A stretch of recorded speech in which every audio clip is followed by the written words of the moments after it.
para te falar que ainda sobre essa crise diplomática entre Brasil e Israel, o nosso analista Américo Martins tem bastidores sobre a posição do Itamaraty e vai contar agora ao vivo para a gente. Boa tarde, Américo, bem-vindo. Olá, Juliana, muito boa tarde a você e a todos que nos acompanham aqui no Brasil Meio-Dia.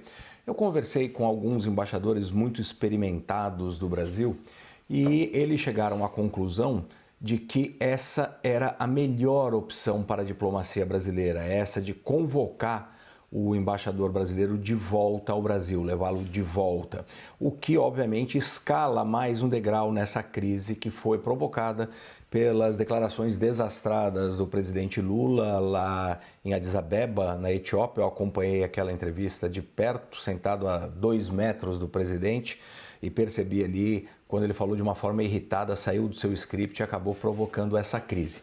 A avaliação do Itamaraty, no entanto, é que o embaixador brasileiro, Frederico Meyer, foi desrespeitado, foi humilhado pelo ministro das Relações Exteriores de Israel, o Israel Katz, que é um membro da direita ali do partido, do governo do primeiro-ministro Benjamin Netanyahu, quando ele foi levado publicamente ao Museu do Holocausto e quando ele teve que ouvir uma entrevista do ministro falando em hebraico, uma língua que ele não domina completamente, na qual o ministro disse que o presidente Lula era persona non grata em Israel.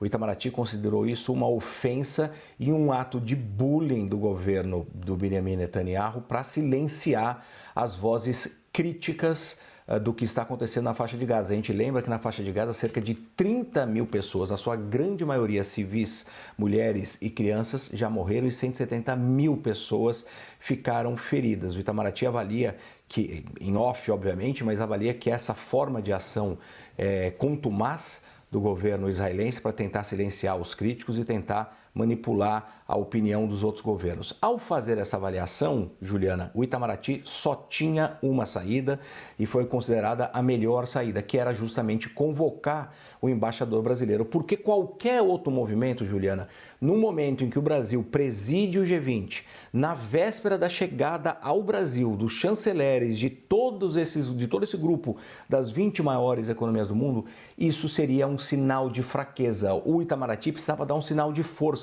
precisava dizer que banca com ações o que o governo brasileiro acredita. E o governo brasileiro acredita que está em curso uma tentativa de genocídio dos palestinos na faixa de Gaza.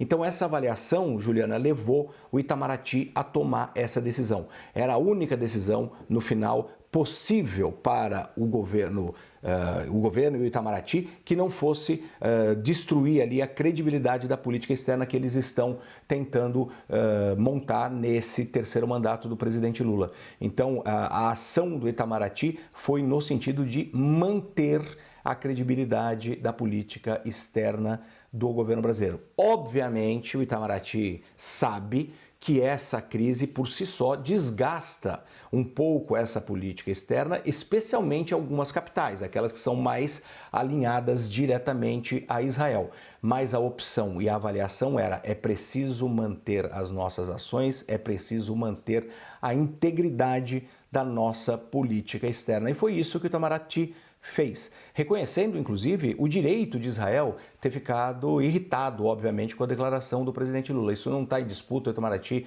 não nega que o governo israelense poderia convocar o embaixador Frederico Meyer, poderia repreendê-lo de alguma forma, poderia exigir explicações, mas a forma como foi feito isso foi uma forma considerada desrespeitosa a um país amigo.